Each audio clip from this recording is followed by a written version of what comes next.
네, 저 평론가 조우석입니다. 혹시 여러분 이 방송의 썸네일을 보시고 아마 깜짝 놀라실 수도 있습니다. 윤석열 대통령, 현직 대통령을 암살하라 라고 하는 걸 선동하는 현재 영화가에 상영 중인 영화가 있다. 대한민국이 갈 때까지 가지 않았냐 라고 하는 이 내용에 대해서 정말 이게 사실인가 가슴이 쿵쾅 돌면서 이 방송을 시청하실 줄로 믿습니다.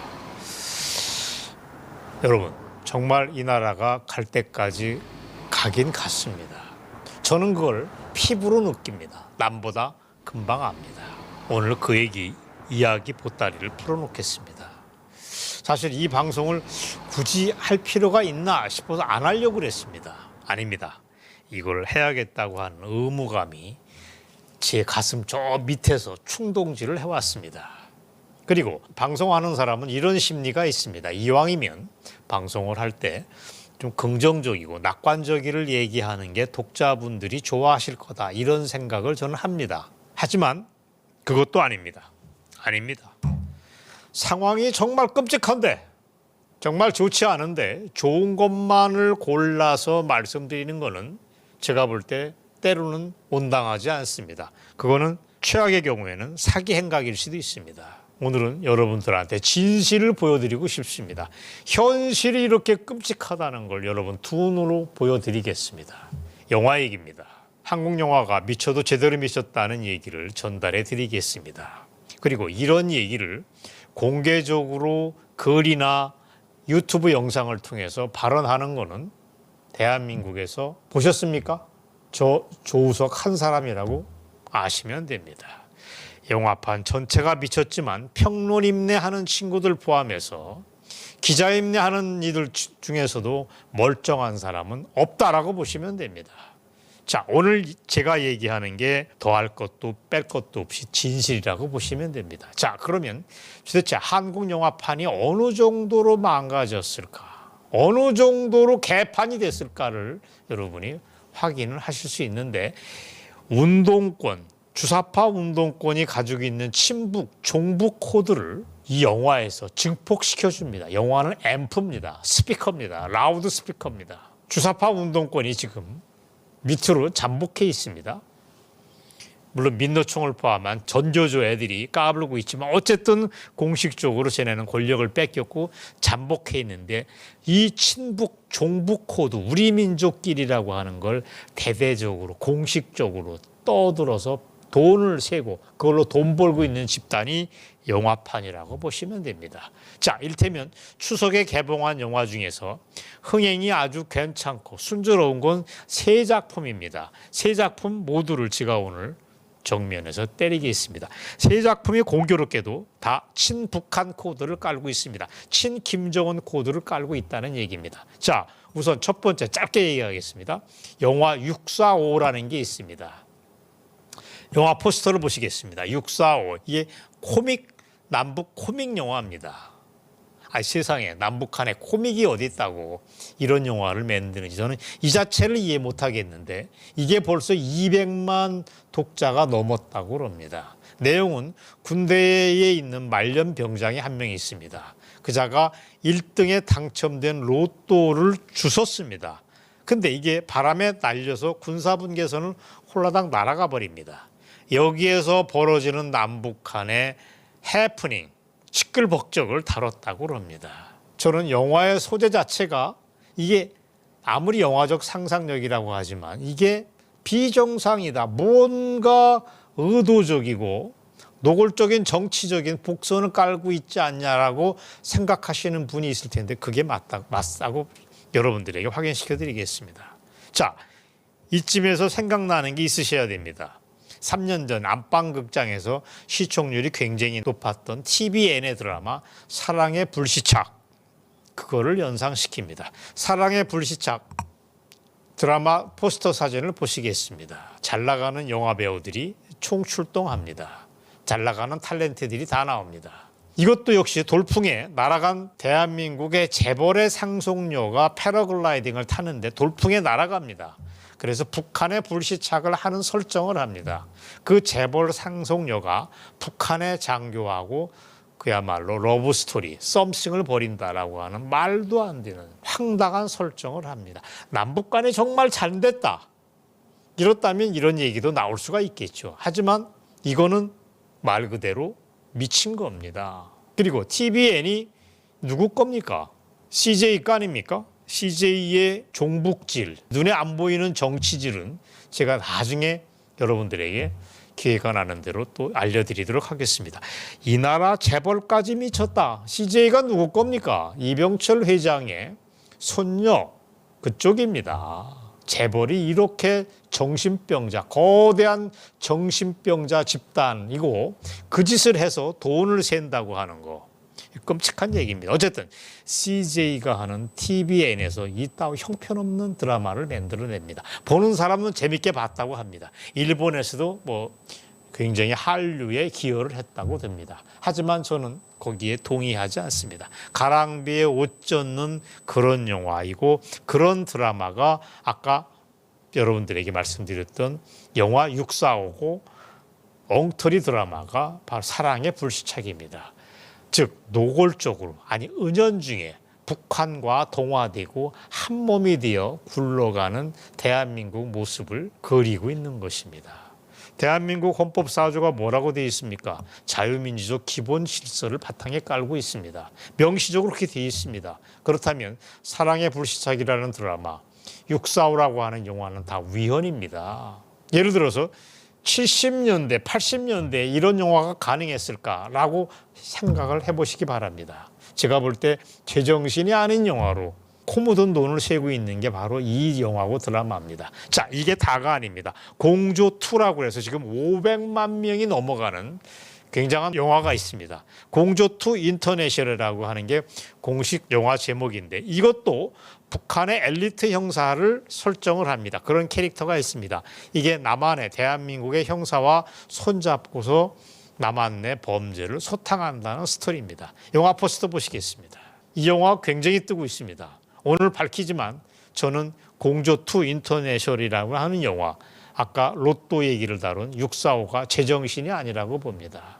북한 김정은이가 핵 무력을 진해 법에 명문 규정으로 삼은 마당에 무슨 놈의 민족 공조라고 얘기를 하는 겁니까? 미친 거 아닙니까?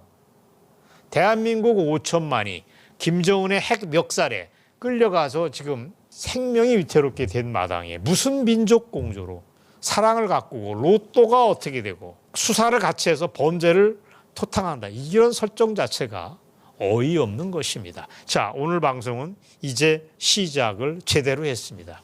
오늘 제가 얘기하고 싶은 거는 영화배우 이정재의 첫 연출작, 이정재가 감독이 돼서 첫 번째 했다는 작품, 지금 500만 관객을 향해 달리고 있는 헌트 얘기를 하자는 것입니다. 헌트, 이 영화 헌트를 얘기를 지금부터 하는데 헌트에 비하면 앞에 언급한 두 작품은 애교입니다. 애들 장난입니다.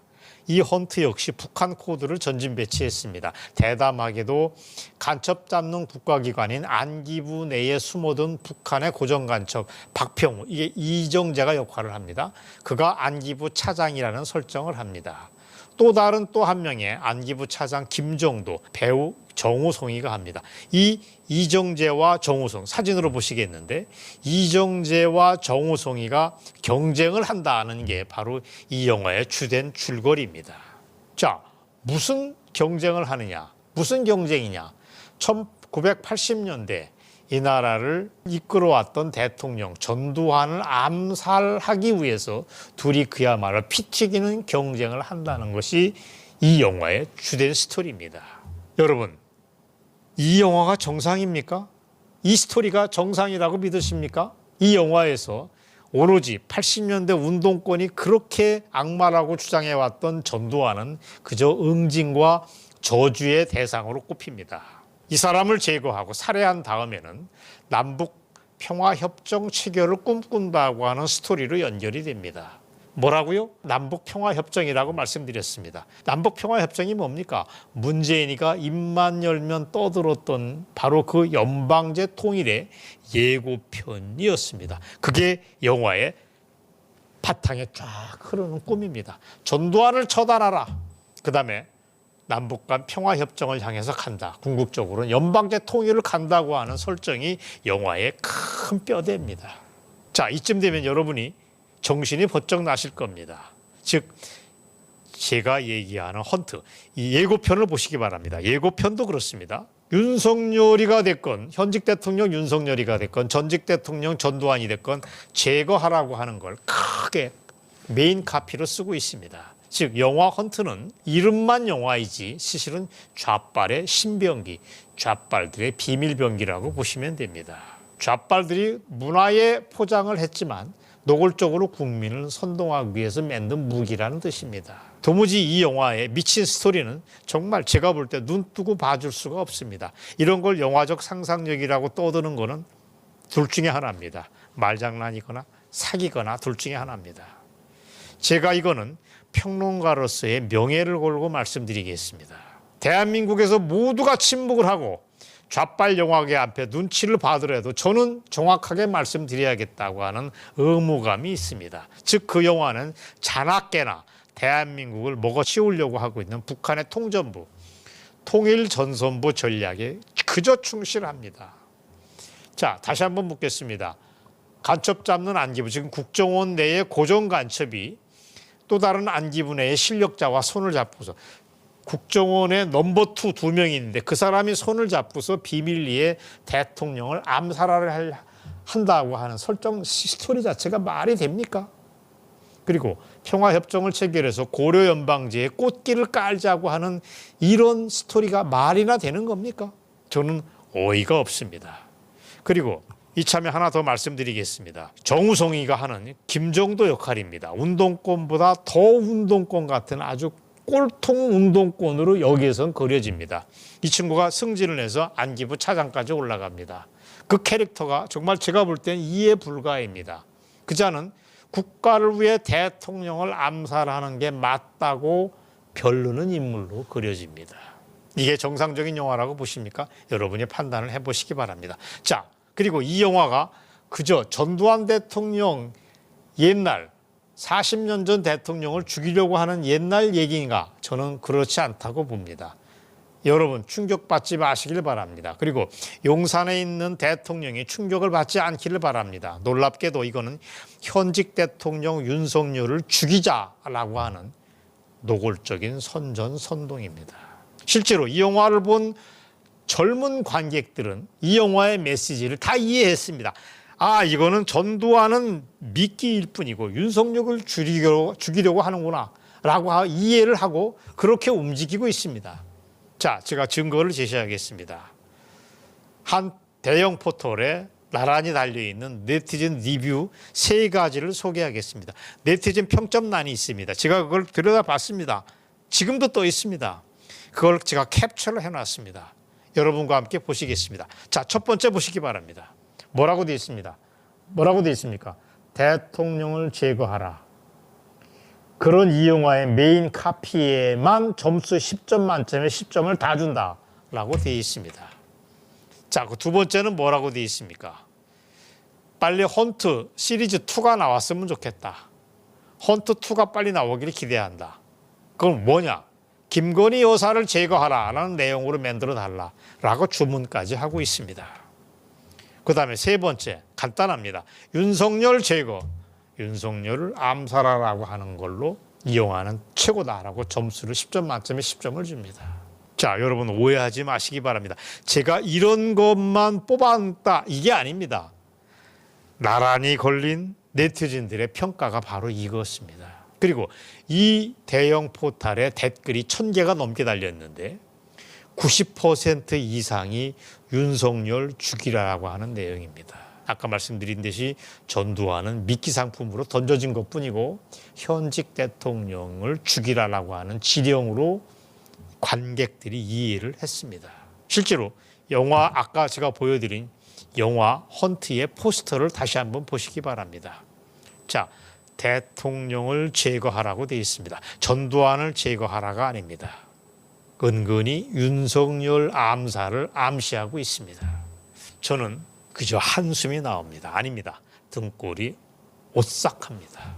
현직 대통령을 죽이고 현직 대통령을 암살해서 대한민국을 초토화시키고 그것도 북한의 간첩과 대한민국의 국가기관의 최고 실력자가 힘을 합쳐서 대통령을 죽이고 대한민국을 북한에 갖다 바치자, 고려 연방제로 가자라고 하는 최악의 선전선동 영화가 바로 이 헌트입니다. 이러고도 대한민국이 정상적인 나라냐? 이러고도 K 콘텐츠의 승리를 얘기하는 사람들이 있느냐? 이러고도 윤석열 대통령은 영화에 대해서, 문화에 대해서 우리는 지원만 하겠다, 간섭은 하지 않겠다라고 하는 무책임한 소리를 하겠느냐고 저는 이 방송에서 묻고 싶은 것입니다. 강도가 어느 집에 침범해 들어왔습니다. 기관총을 들었습니다. 그런데 무릎 꿇고 앉아있는 집주인은 날 죽여달라고 총알을 거기다 끼워주는 게 바로 대한민국 국민이고 관객이고 윤석열입니다. 여러분, 이게 영화입니까? 이런 게 K 콘텐츠가 글로벌하게 경쟁력을 갖는 이게 바로 정상적인 영화입니까? 끔찍합니다. 아까 말씀드린 대로 645라고 하는 영화는 200만 관객이 넘었습니다. 공조는 500만 명을 향해 달려가고 있고 헌트는 500만 명 돌파를 향해 달려가는 건 물론이군요. 지금 해외 영화제, 토론토 영화제에서 수상을 노리고 있답니다. 이정재, 그 얼빠진 친구는 K 콘텐츠의 세계화를 떠들어댑니다. 제가 볼 때 엽기도 이런 엽기가 없습니다. 정말 점입가경입니다. 이러고도 대한민국이 정상적인 나라냐? 저는 물어보고 싶습니다. 이건 나라가 아닙니다. 제가 반복해서 말씀드리겠습니다. 문화가 정말 중요한 시대가 됐습니다. 정말로 중요합니다. 제가 원래 문화부 기자 출신입니다. 청와대 권력만 차지하는 건 껍데기일 뿐입니다. 문화의 헤게모니를 우리가 잡아와야 됩니다. 언론, 교육, 언론, 문화, 교육이 삼박자가 엄청나게 중요한 시대가 중요합니다. 청와대만, 용산만 잡았다고 그래서 대한민국이 굴러가느냐? 전혀 안 그렇습니다. 지금 윤석열 지지율이 바닥을 헤매는 것도 다 이런 이유입니다. 구조는 바로 이렇습니다. 즉 문화는 물론이고 언론, 교육에서 윤석열 정부는 철두철미 실패하고 있습니다. 시궁창에 처받칠 수밖에 없는 길을 향해 걷고 있습니다. 자기들이 거길 향해 걷고 있다는 걸 인식조차 못하고 있습니다. 현 상황을 제가 말씀드릴까요? 현 상황에서 대한민국은 이미 이념의 낙동강 전선까지 다시 몰려있는 상황입니다. 문화계 전체가 그렇습니다. 그렇다면 윤석열 정부는 뭘 해야 됩니까? 현 상황을 뒤집는 인천 상륙작전을 감행해야 됩니다. 이걸 저는 문화전쟁이라는 말을 씁니다. 숨어서 몰래 하지 말고 제대로 하자는 얘기입니다. 인천 상륙작전을 감행해야지 정상적인 나라가 되는데 그거를 꿈도 못 꾸는 게 바로 겁쟁이 정부 윤석열 정부입니다. 어이가 없습니다. 지난주에 윤 대통령은 배우 신영균 등 원로 예술인들과의 점심을 먹는 자리에서 문화에 대한 지원만 하겠다, 간섭은 없다는 얘기를 또 한 번 반복했습니다. 저는 듣는 순간 아찔했습니다. 야, 몰라도 너무 모르는구나. 죄송합니다. 무식해도 너무 무식하구나. 저는 헛웃음이 그냥 나옵니다. 현직 대통령 윤석열의 누나를 파내고 대통령 부인까지 암살해서 제거하자고 하는 최악의 선전선동 영화가 영화의 이름 아래 버젓하게 상영이 되고 있는데도 이 정부는 아무런 생각도 없습니다. 그래, 날 잡소. 이러고 있는 게 현 상황입니다. 2020년 여름 상황이 바로 그렇습니다. 자, 오늘 진지하게 묻겠습니다. 그런 좌빨 영화가 나쁜가? 당연히 나쁘죠. 아니면 그런 좌빨 영화가 버젓이 대한민국을 휩쓸고 있는 것을 팔짱 끼고 있는 무식한 윤석열 정부가 정말로 무책임한가? 답은 너무도 간단합니다. 오늘 방송이 저는 정말 중요하다고 봅니다. 그래서 약속을 드리겠습니다. 여러분이 원하신다면 이거 영화를 포함한 문학의 전체가 지금 어떻게 굴러가고 있다는 걸 2번, 3번, 아니 100번이라도 준비해서 이 끔찍한 좌빨로 기울어지는 운동장의 모습을 여러분들에게 전달해 드리겠다고 하는 약속을 드리겠습니다. 영화 헌트에 대한 오늘 저의 비평, 판단은 1.1획도 바꾸고 싶은 생각이 없습니다. 엄청 절제해서 말씀드렸습니다. 정말 국민적 각성이 일어나야 된다. 특히 용산 대통령실이 눈을 번쩍 뜨기를 바랍니다. 이렇게까지 얘기했는데도 못 알아듣는다. 그러면 방법이 없습니다. 깨어날 때까지 우리가 작업을 할 수밖에 없습니다. 여러분, 오늘 방송 준비한 건 여기까지입니다. 경청해 주셔서 감사합니다. 정말 중요한 얘기를, 제 마음에 있는 얘기를, 이 문화에 대해서는 제가 전문가입니다. 가장 현장에 가까이 있었던 전문가입니다. 그 점 전 당당하게 얘기할 수 있습니다. 제가 보는 게 맞습니다. 여러분의 느낌을 저한테 전달해 주시면 제가 경청을 하겠습니다. 여러분, 감사합니다.